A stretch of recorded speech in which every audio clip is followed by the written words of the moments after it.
Post July revolutionary যে বাংলাদেশ, সেই বাংলাদেশে হাদি ভাই যে স্বপ্ন দেখেছিলেন কালচারাল ফ্যাসিজমের বিরুদ্ধে, সেই কালচারাল ফ্যাসিজমের বিরুদ্ধে বাংলাদেশি জাতীয়তাবাদে উদ্বুদ্ধ বাংলাদেশি যে কালচার, সেইটাকে এগিয়ে নিয়ে যাওয়ার জন্য আমাদের এই প্রচেষ্টা।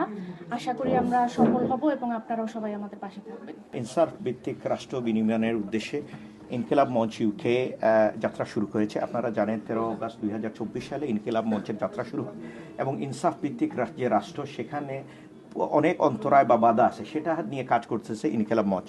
এবং সবচেয়ে বড় যে বিষয় নিয়ে কাজ করতে হচ্ছে সেটা হচ্ছে আমাদের জুলাই সনদ, যেখানে 70% মানুষের আশা আকাঙ্ক্ষার প্রতিফলন।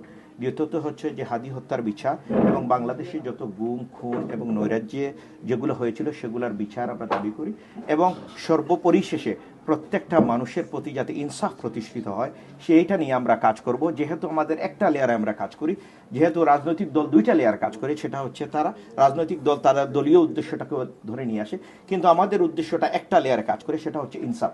যেখানেই জুলুম সেখানেই ইনসাফ, এই প্রতিপাদ্য হচ্ছে আমাদের, যে জুলুমের সাথে আমাদের কোনো আপোষ নয়, আমাদের কোনো কনসিডারেশন নয়। এখানে আমরা জুলুম হলেই আমাদের ইনসাফ চলে আসবে, এটাই হচ্ছে আমাদের মূল প্রতিপাদ্য।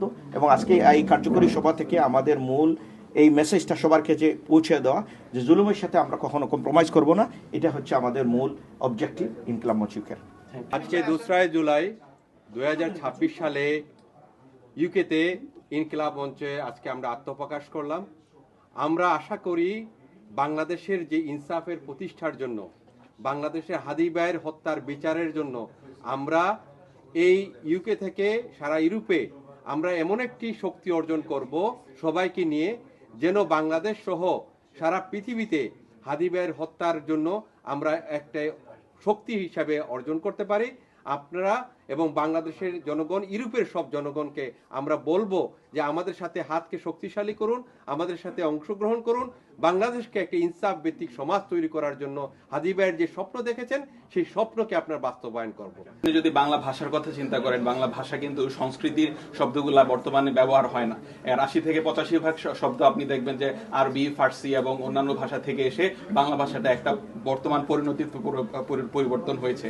আপনি এখন যদি আপনি জেনজির কথা চিন্তা করেন, জেনজি কিন্তু এখনকার প্রচলিত বাংলাও ইউজ করে না।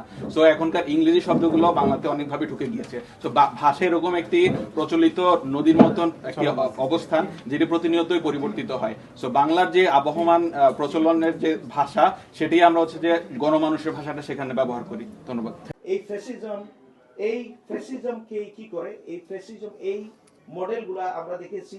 জার্মানিতে কি নাৎসি পার্টি ছিল, আমরা ইটালিতে মুসোলিনির পার্টি ছিল। তাদের কাজ ছিল কি, তাদেরকে পলিটিক্যাল ভাবে সার্ভাইভ করার জন্য বা পলিটিক্যালি ক্ষমতায় থাকার জন্য যত ধরনের ইভিল অ্যাক্ট করা যায় সেই অ্যাক্টগুলো বাস্তবায়ন করার ক্ষমতা থাকে। সেই এক্সাক্ট সেম জিনিস আমরা দেখেছি কোথায়, আমরা 5 অগাস্টে